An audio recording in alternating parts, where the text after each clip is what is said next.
Assalamualaikum warahmatullahi wabarakatuh. Selamat datang wahai sahabat yang dirahmati Allah.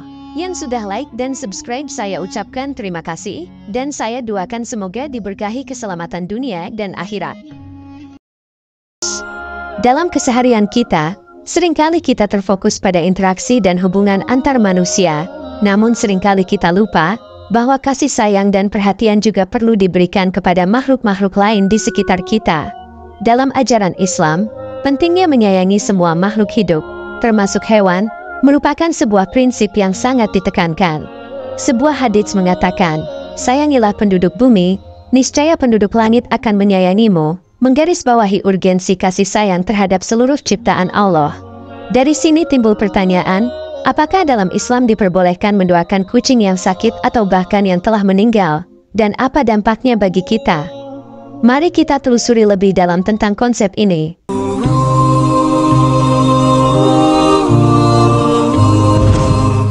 Perlakuan terhadap hewan yang sakit merupakan bagian penting dalam menunjukkan kasih sayang dan kepedulian dalam ajaran Islam.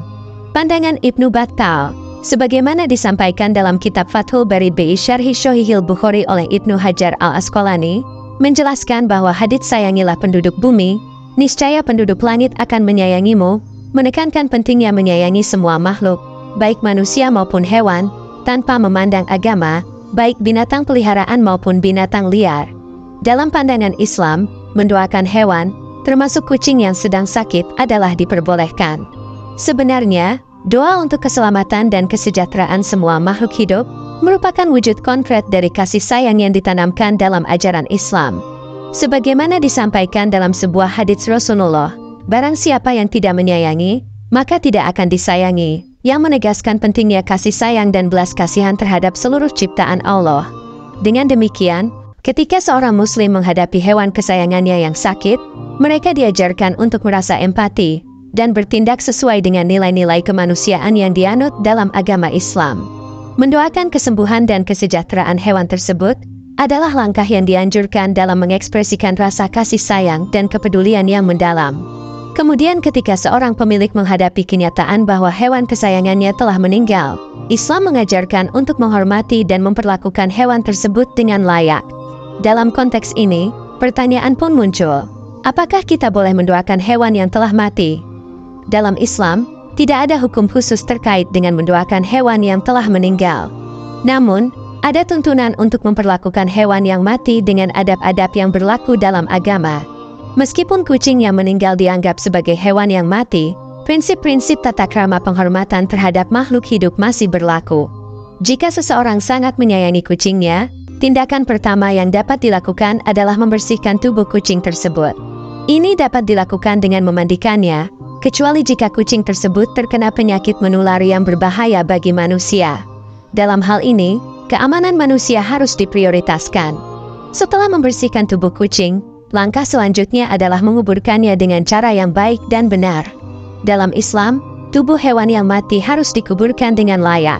Lubang galian yang digali sebaiknya memiliki kedalaman minimal 50 cm atau hingga tidak tercium bau bangkai. Tempat penguburan harus dipilih dengan hati-hati, di tempat yang tenang dan jauh dari keramaian dan sumber air. Selain itu, tubuh kucing harus dikuburkan dengan posisi menghadap ke arah kiblat, menunjukkan penghormatan dan kesalehan dalam tindakan tersebut. Dengan memperlakukan hewan yang meninggal dengan penghormatan dan kepedulian yang sesuai, seorang muslim menunjukkan pemahaman akan nilai kehidupan dan tanggung jawab moral terhadap ciptaan Allah. Kembali ke pertanyaan, apakah kita boleh mendoakan hewan yang telah mati, dan apa dampaknya? Dalam ayat Al-Quran Surat Al-An'am ayat 38 Allah berfirman, dan tiadalah binatang-binatang yang ada di bumi, dan burung-burung yang terbang dengan kedua sayapnya, melainkan umat juga seperti kamu. Tiadalah kami alpakan sesuatu pun dalam Alkitab, kemudian kepada Tuhanlah mereka dikumpulkan. Ayat ini menegaskan bahwa keberadaan makhluk hidup tidaklah sia-sia, dan semuanya memiliki tempat yang diatur oleh Allah. Beberapa ulama memahami bahwa hewan yang telah mati akan mengalami proses pengumpulan dan penyelesaian di akhirat. Dalam kitab tafsir Al-Tabari, disampaikan bahwa Rasulullah menyatakan bahwa Allah akan mengumpulkan semua makhluk hidup pada hari kiamat, termasuk manusia, hewan, dan burung-burung. Pada saat itu, Allah akan berfirman kepada hewan-hewan dan burung-burung untuk menjadi tanah. Ini menunjukkan bahwa pada akhirnya, semua makhluk hidup akan kembali ke asalnya, yaitu debu atau tanah. Pemahaman ini menegaskan bahwa kehidupan setelah kematian, baik bagi manusia maupun bagi hewan, akan mengalami proses penghakiman dan penyelesaian di hadapan Allah. Meskipun tidak ada detail yang spesifik tentang apa yang terjadi setelah hewan-hewan dan burung-burung dikumpulkan dan diubah menjadi tanah, keyakinan akan adanya akhirat dan penghakiman yang adil merupakan prinsip penting dalam ajaran Islam. Beberapa ulama berpendapat bahwa hewan tidak mendapat balasan surga, maka dari itu percuma jika didoakan. Namun beberapa ulama lain berpendapat bahwa hewan pun mendapat balasan surga dan neraka, seperti yang terjadi pada unta Nabi Saleh dan Nabi Muhammad. Maka dari itu, beberapa ulama tetap membolehkan mendoakan hewan kesayangannya yang telah meninggal, sebagai sarana untuk menghapus rasa sedih. Dalam Islam, mendoakan hewan yang telah meninggal adalah tindakan yang dapat dilakukan, namun harus dengan niat baik, tanpa melaknat atau menimbulkan keburukan. Hal ini sering dilakukan, terutama dalam konteks hewan kurban, sebagai ungkapan rasa syukur dan penghormatan terhadap kehidupan yang telah diberikan oleh Allah.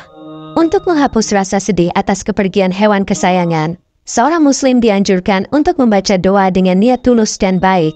Salah satu doa yang dapat dibaca adalah sebagai berikut. Doa ini mencerminkan rasa hormat dan kasih sayang yang mendalam terhadap hewan yang telah meninggal.